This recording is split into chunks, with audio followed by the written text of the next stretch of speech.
A harness with a handle is really nice for helping if the dog needs to scramble. You've got that handle that you can lift them up and get them up kind of a steeper area.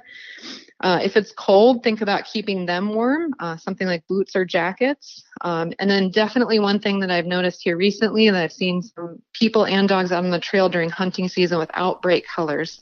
So you definitely, especially if your dog is a little larger and maybe light brown looks like a deer, Yes. make sure it's got something bright yellow or bright orange on it so it's not mistaken for that. Throw the blaze orange on the dog, absolutely. And I also with the leash and the collar. So my dog was 120 pounds, 110 pounds on a good day, 120 on a not good day. So a harness is just so necessary when hiking to help them get up certain sections if you have to, because it's like otherwise, if you think about it, you're going to be hoisting them up via their neck or you're grabbing them by their neck if you're just using a collar. So I also highly recommend a harness when hiking with a dog. It's just such a more natural and just ultimately a better way to hike with the dog and to keep the dog close to you as opposed to around the neck. Because out there hiking, man, you're going to have to lift them up certain things and lift them down certain things, and it's just a much better way to go about it. And I want to retouch and recap what you mentioned earlier. Those were some good numbers I want to say again. So for water, you said 1 ounce per pound per day. Per day. Yes. That's a normal exercise amount. So that's not running, jumping, climbing a mountain. So you're looking at maybe 2 to 3, maybe even 4 times that on a hot day up a mountain. Yep. That's a lot of water that you wouldn't think about. So definitely be mindful of making sure you have so much water. I always tell people pack double the water you think you're going to need, but now when you're with your dog, so much more. I mean, they will be obviously drinking out of the rivers and whatnot too. Yeah. But good. That's a good statistic to know. And also you mentioned a 20-pound dog can burn 65 calories an hour just normal walking. So hiking is obviously way more than that. And that's just a 20-pound dog. I'd say most dogs I run into, out on the trail are probably your 70 to 100-pound dogs. So that's a lot of calories that they need to have with them. All the more reason to hike with a little dog like I do. Then you only have to carry a few calories at a time. Sure.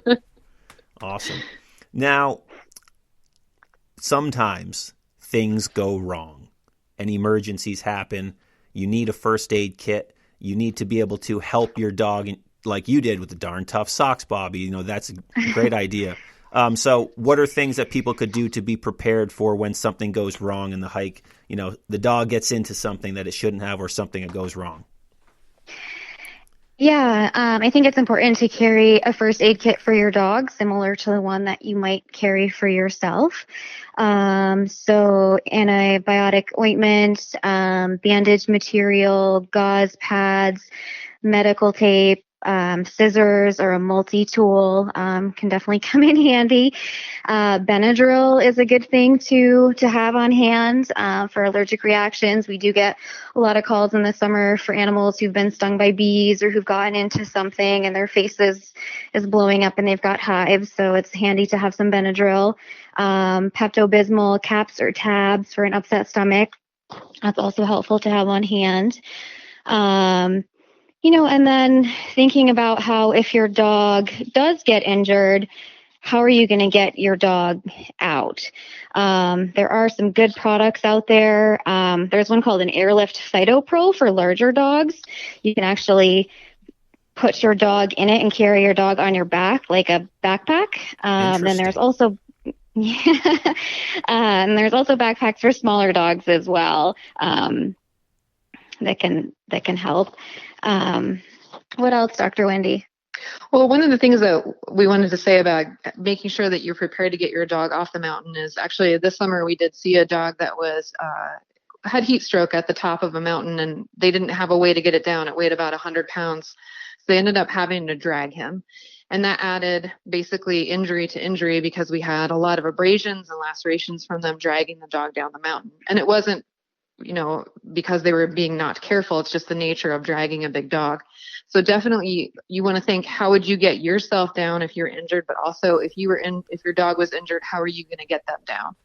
So having a backup plan on how to carry them out or get them out safely is a really important thing when you're hiking. Yeah, I feel like too, so many people go out and probably don't even really have that thought process in the back of their head is, what do I do if something goes wrong and I have to carry the dog out? Or if I'm hurt, what am I going to do? It's such an easy thing to completely not think about, and it's just absolutely amazing that you're bringing up these topics, because you've already mentioned multiple things in the 15 minutes we've been talking that it's like, man, I never thought about that, and I never thought about that, and it's I'm so happy that you're here to talk about this subject right now. Let me put it that way. We're glad to be here too, because we would like to see less of these injuries every summer. Sure, absolutely. I'm sure you're seeing them constantly. So, with that in mind, obviously here in the high peaks, or whether you're in Colorado, Wyoming, Montana, wherever you're hiking, you should probably also, before you go, look up, local vets in the area. I'm sure you would probably recommend that. Yeah, for sure. Definitely know the local vet in the area, know the address, know the phone number, know the hours. Another thing that we really would recommend is that if you're going to be in the area frequently, or if you're a seasonal homeowner, to have a relationship with a local vet. That way we've met your pet before when they're not injured. We have their vaccine history. We know any medications that they're on, any health concerns that they might have. It's going to be a little bit easier than when you call us and say you've got an emergency, that we can jump right in and get your pet taken care of. Great. Now, have either of you ever been out on the trail and come across anyone with any injured dogs? I have. Once I came across a dog that appeared it had torn its cruciate. Now, they were almost to the trailhead, so the dog was doing okay. He was on 3 legs, but he was doing okay.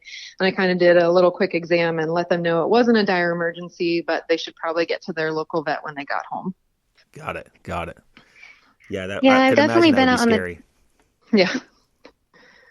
Sorry. Go, Bobby.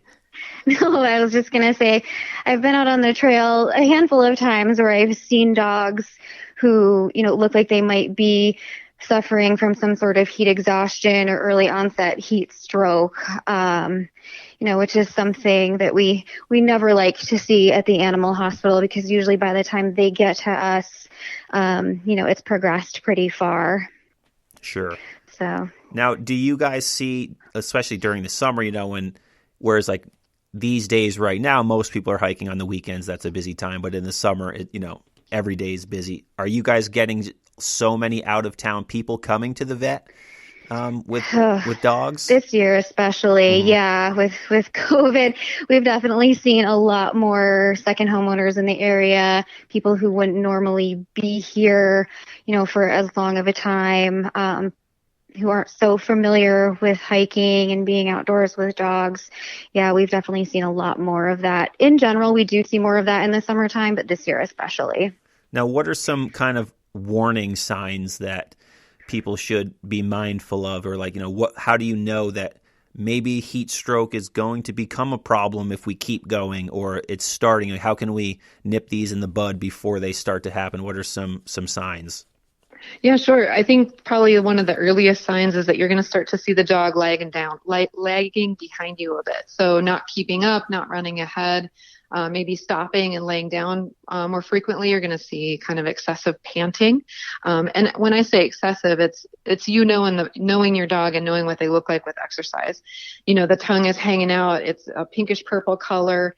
The mucous membranes of their gums are going to be a little bit tacky. They're not going to feel so moist. The first thing when you start to see that is to get them to stop and get them cooled down. Get them cold water, soak them with water if you can, get them in a body of water if there's a creek or a lake nearby. Getting them in the water is going to be the fastest way to cool them down. And I can't stress this enough, when you see those signs, it's time to go. It's time to turn around. Don't keep trying to go. Turn around, take your time to get back down off the mountain. Then start to look for signs that could be progressing, like their pulses get rapid, their nose gets a little bit dry. You might see even like a purplish tinge to their tongue or their gums. Then that's an emergency. Again, try to get them cooled down as fast as possible. Soak a bandana, wrap it around their neck. Get their feet in cold water. That will be helpful. And then get to the vet as fast as you can. Sure, absolutely. Yeah, that's a good point you bring up, that at that point, if you start to see those warning signs, it's time to remedy them and turn around, because you definitely don't want to keep going higher and then it gets worse and now you're in a much worse situation. Makes perfect sense. What are some other common emergencies and accidents you tend to see in your line of work? For hiking dogs, we see lots of lacerations and paw pad abrasions. For whatever reason, the Bloomingdale Bog Trail is a big offender. Interesting. I think we've had 4 or 5 pretty serious lacerations of dogs that have been hiking there just this summer. So the thing with the laceration is just like with you, with the laceration, get some pressure on it. So, if you've got the bandage material, wrap it snugly, get them to the vet as soon as possible. If you don't have bandage material, anything you've got, a sleeve, a sock, anything to get that laceration covered and get some pressure on it. We do see lots of orthopedic injuries, so that would be things like torn cruciate ligaments. So that's similar to an ACL tear in humans. That's the most common orthopedic injury we see in dogs, and we see those very frequently. A lot of people think about those having to be like a really traumatic event, but really all it takes is a quick stop or a quick turn, and those happen lots of times on the trails.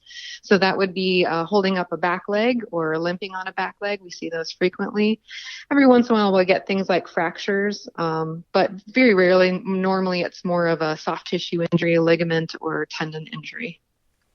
And then the quills, of course, the quills. Oh, those damn quills, yes. They are the worst.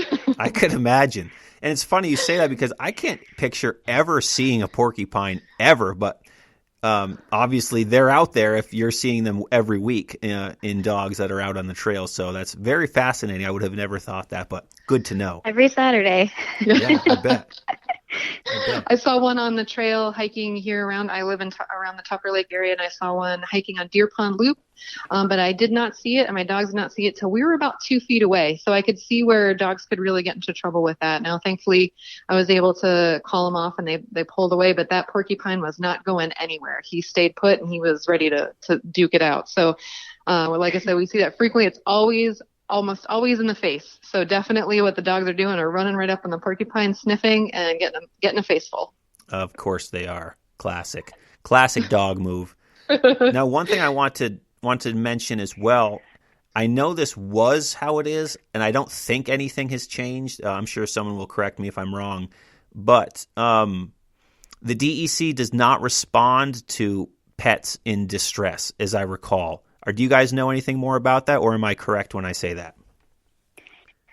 I think you are correct. I know we have had rangers call us, I think, when they've come upon situations on the trail, Sure. But I don't think they necessarily have to respond. Yeah, I'm pretty sure they don't here in the High Peaks and in the ADK. Maybe under a circumstance they did, but yeah, I'm pretty positive if your dog has an issue, it's on you. If your dog goes missing, your dog breaks its leg, you have to get them out. There is no calling to get help like you would if you broke an ankle. So definitely keep that in mind when you're out there. And with that, if let's say I rolled my ankle up on the trail, I can obviously wrap my ankle and make a little makeshift splint. What should someone do if the dog has a serious injury like that? Maybe it broke a bone or a leg. Like, I guess my question is there a quick down and dirty trail way to wrap a dog's leg, or is it time to pick the dog up and carry the dog out? What would you recommend in those